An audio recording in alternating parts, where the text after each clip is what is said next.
નવસારી જિલ્લામાં છેલ્લા કેટલાક દિવસોથી પડેલા વરસાદને કારણે ખેતીના પાકને જે ભારે અસર પડી છે, નુકસાન થયું છે, જેને લઈને ખેડૂતોના માથે જે એક ચિંતાનું મોજું ફરી વળ્યું હતું અને જે તેમની કમર તૂટી હતી, જેને લઈને રાજ્ય સરકાર દ્વારા તાત્કાલિક સર્વેની જે કામગીરી માટે જે આહવાન કરવામાં આવ્યું હતું, ત્યારે નવસારી જિલ્લાના જે કૃષિ વિભાગ દ્વારા જિલ્લા ખેતીવાડી અધિકારી દ્વારા ધરાયેલા પ્રાથમિક આંકડાઓ જે સામે આવ્યા છે, જે નુકસાનીના આંકડાઓ સામે આવ્યા છે, જેમાં વાત કરવામાં આવે તો નવસારી જિલ્લામાં કુલ 51,366 હેક્ટર વાવેતર વિસ્તારમાંથી અંદાજિત 36,919 હેક્ટર વિસ્તારમાં પાકને નુકસાની પહોંચી હોવાનો અંદાજ જે સામે આવ્યો છે.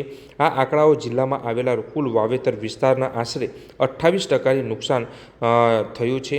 ત્યારે જિલ્લાના 6 તાલુકામાં ફેલાયેલા કુલ 384 ગામમાં નુકસાનોનું મૂલ્યાંકન કરવા માટે 138 જેટલી સર્વેની ટીમો જે બનાવવામાં આવી છે, જે સર્વે હાથ ધર્યો છે અને હાલ સુધીમાં 222 જેટલા ગામોમાં સર્વે પૂર્ણ થઈ ગયો છે. જ્યારે બાકીના ગામોમાં આવતા 2 દિવસોમાં સર્વેની કામગીરી પૂર્ણ થઈ જશે તેવું પણ માહિતી મળી છે.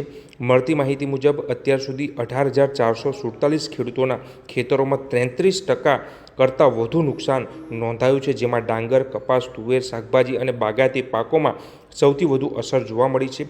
વરસાદ સાથે આવેલા તેજ પવનના કારણે પણ જે ડાંગરનો ઊભો પાક હતો તે પણ ઢળી પડ્યો હતો અને જે માહિતી જે સામે આવી છે, જે નુકસાન થયું છે, જે નવસારી જિલ્લામાં સૌથી વધુ વાંસદા તાલુકામાં જે ખેતરમાં જે નુકસાન થયું છે અને કયા કયા પાકને કેટલું નુકસાન થયું છે તેની માહિતી નવસારી જિલ્લાના ખેતીવાડી અધિકારી એવા ડૉક્ટર અતુલ ગજેરાએ આપી હતી. તો ચાલો જાણીએ.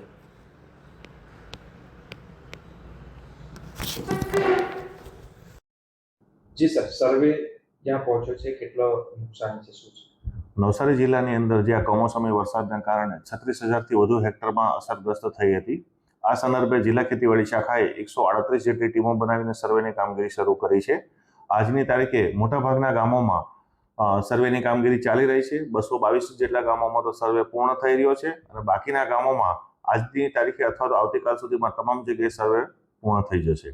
આ જે 36,000 હેક્ટરનો અસરગ્રસ્ત વિસ્તાર હતો એ પૈકી 22,000 જેટલા હેક્ટર જેટલા વિસ્તારમાં સર્વે પૂર્ણ કરવામાં આવ્યો છે અને બાકીના વિસ્તારમાં ઝડપથી સર્વે પૂર્ણ થાય અને ખેડૂતોને સહાય ઝડપથી મળે એ માટે જિલ્લા વહીવટીતંત્ર પ્રયાસો કરી રહ્યું છે. આજની તારીખે અથવા આવતીકાલે જિલ્લા કક્ષાએથી રાજ્ય સરકાર લેવલે જિલ્લાનું સહાયનું આંકલન કરી અમારી કક્ષાથી મોકલી આપવામાં આવશે. સરકાર કક્ષાથી જો સહાય પેકેજ કે ડિક્લેર કરવામાં આવે તો અમારી કક્ષાથી ઝડપથી કાર્યવાહી કરી અને ખેડૂતોને તેઓને સહાય ઝડપથી મળે એ બાબતના તમામ પ્રયત્નો કરવામાં આવશે અમારી કક્ષાથી. ડાંગરના પાક સહિત બીજા કયા અન્ય પાકોને જે નુકસાન જે 36,000 હેક્ટર નવસારી જિલ્લાની અંદર અસરગ્રસ્ત થયો હતો એ પૈકી 34,000 જેટલા હેક્ટરનો વિસ્તાર ડાંગર પાક હતો. એ સિવાય નવું જે શેરડીનું વાવેતર થયું છે એમાં થોડીક જગ્યાએ નુકસાની જોવા મળી છે. સાથે સાથે શાકભાજી પાકોમાં પણ 700 થી 800 હેક્ટરની અંદર જોવા મળી છે અને બાકી બાગાયતી પાકોમાં મોટાભાગે ક્યાંય અસર જોવા મળેલી નથી. જિલ્લામાં કયા તાલુકામાં સૌથી વધારે નુકસાન? વિસ્તારની દ્રષ્ટિએ જોઈએ તો વાંસદા તાલુકામાં સૌથી વધારે વિસ્તાર છે, ત્યારબાદ ચીખલી તાલુકાનો અંદર વિસ્તાર છે, ત્યારબાદ જલાલપોરમાં છે, નવસારીમાં પણ છે અને ગણદેવી અને ખેરગામમાં પણ છે. સૌથી વધુ ખેડૂતોની સંખ્યા અને હેક્ટર વાંસદા તાલુકાની અંદર છે. ઓનલાઈન પોર્ટલની જે વાત કરી હતી તો કેટલો ઉપયોગી બન્યો છે, શું? ઓનલાઈન પોર્ટલ એક પદ્ધતિ જે છે ડીસીએસ સર્વેની પદ્ધતિ છે.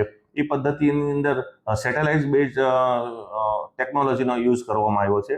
એ પદ્ધતિ પણ ખૂબ સારી છે, પરંતુ એ ટેકનોલોજીની મર્યાદા જે છે, આપણે સેટેલાઇટ રિપોર્ટ મળતા આપણને થોડો સમય લાગે એમ હોવાથી હાલ કક્ષાએ સરકાર કક્ષાએથી ફિઝિકલ સર્વેનું પ્રાથમિક આંકલન કરી અને રિપોર્ટ કરવા માટેની સૂચનાઓ છે, એ અનુસાર કાર્યવાહી કરવામાં આવી રહી છે.